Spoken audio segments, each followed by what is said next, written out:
يا أيها الذين آمنوا لا تقدموا بين يدي الله ورسوله واتقوا الله إن الله سميع عليم.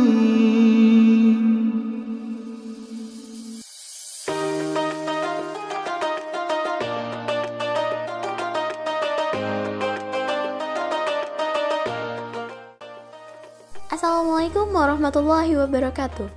Now, our group will presenting about Islamic manners based in Quran Surah Al-Hujurat. Firstly, what is Islamic manners?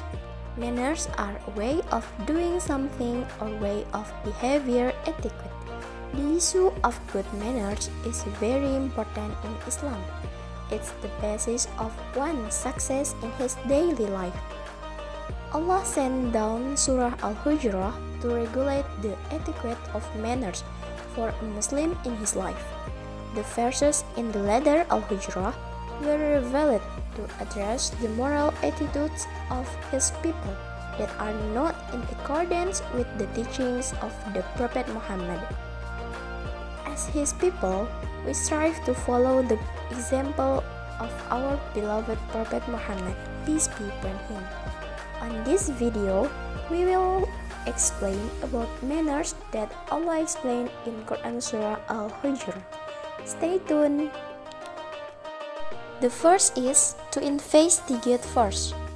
Allah warns Muslims if a wicked person comes to them with news about anything, so as not to rush to accept the news before it is checked and verified.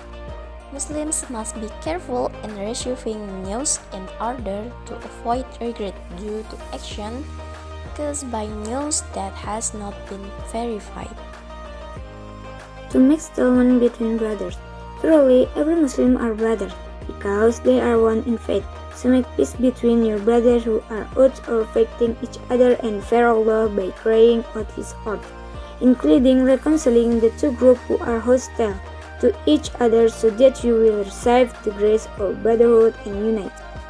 Act justly, verse 9.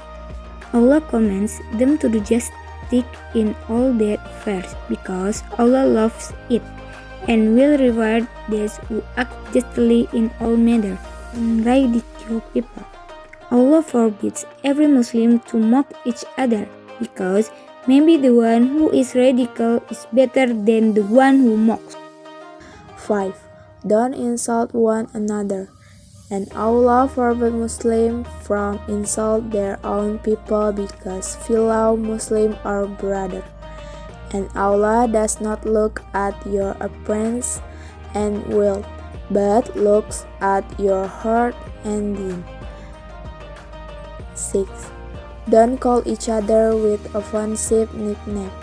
In the same verse, Allah forbid calling with a bad call, like a call to someone who are Muslim with the word "Oh ingoldi," "Oh infidelity," and so on, because Muslims should all be seen as one body but by brotherhood and unity. 7. Avoid suspension. Allah commands Muslims to stay away from prejudice, because some prejudice is a sin. Don't spy on each other, verse 12. Don't look for other people's disgrace that is deliberately covered up to mock them, because Allah who covers every disgrace of His servant. Don't backbite on each other, verse 12. Allah also forbid His servant to gossip and talk about the disgrace of his other brother, Gibah, because it is the same as eating his own brother's flesh. Wouldn't we feel disgusted if we had to eat the flesh of a Muslim? And those are some of the manners that Allah describes in Surah Al-Hujurat. Qur'an is a way of life for Muslims. Therefore, we must obey and carry out the professions that Allah says in the Qur'an.